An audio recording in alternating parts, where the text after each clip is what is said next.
Wena mfana usungena emzini wami ebusuku so. Uyadelela ikhona? Hayi ngitsho mdala bengu-workshop.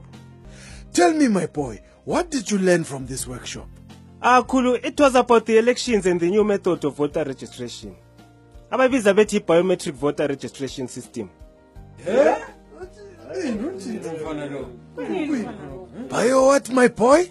I-biometric voter registration system badala. Indlela yentsha yokubhalisa ukuvota esifakwe iCommission ekhangele ezokhetho. Bazabe bethatha ipicture le-fingerprint yalowo lalowo ofisa ukubhalisa ukuvota. Oh, yes. Now I remember, my boy. Yeah, phela mina I'm an important member of the community lapho esilobela. So bayanginxusa emhlanganweni leyo.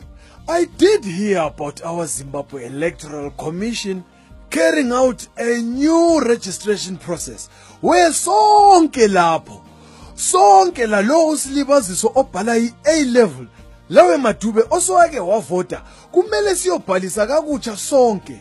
So they have your bio what yona leyo. Uqinisile khulu. I-biometric voter registration itsho ukuthi sonke lapho ngitsho sebake bavota lalabo abafuna ukuqala ukuvota kukhetho oluzayo kumele babhalise kakutsha. Ukuthi lami ngingaka engaqala ukuvota ngo1980 sokumele ngiyobhalisa kutsha.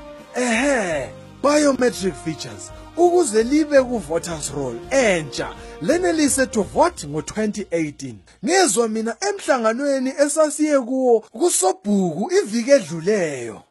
Ntutu, uthi into yakho leyo yaqala nini? Njalo izakwenziwa njani? Bathi yaqala nje emaduzaneni. Kulinde ukuthi izekhi ihlele kahle ukuthi kuzabe kubhaliswa ngaphi. Kodwa mina ngibona ngathi kuzabe kubhalisa izikolo, emahholo lasema-housing office. Kuzamele sihlale silalela ama-radio lama-TV ukuthi sizwe kahle. Okwamanje ngibona kuqakathekile ukuthi sonke lapha siqale ukufundisa omakhelwane bethu, abangane bethu, izihlobo labanye ngalolu hlelo oluzayo. Let's go and register to vote. It's our right. It's our responsibility.